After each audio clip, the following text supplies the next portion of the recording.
கவனம் மக்களே, இரவில் சாப்பிடக்கூடாத உணவுகள் எது தெரியுமா? குழந்தைகள் முதல் பெரியவர்கள் வரை இரவு நேரத்தில் கட்டாயம் சாப்பிடக்கூடாத உணவுகள் என்ன என்பதை இங்கு பார்ப்போம்.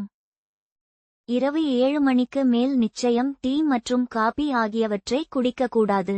இது உங்கள் நிம்மதியான தூக்கத்தை கெடுத்து உங்கள் எடையும் அதிகரிக்கும். மைதாவில் செய்யப்படும் பரோட்டா, நூடுல்ஸ், பிட்சா போன்ற உணவுகளை நிச்சயம் இரவில் சாப்பிடுவதை தவிர்க்கவும். தயிர் ஆரோக்கியத்திற்கு மிகவும் நல்லது. இருப்பினும் இரவில் தயிர் சாப்பிடுவதை தவிர்க்க வேண்டும். சாதம், லஸ்ஸி, மோர் என எந்த விதத்தில் இரவில் எடுத்துக்கொள்ளக்கூடாது.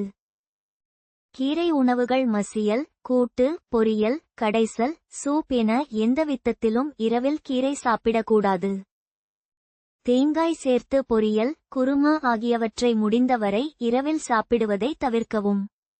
இரவில் உருளைக்கிழங்கு மசாலா, பொரியல், மசியல் என எதையும் சாப்பிடக்கூடாது.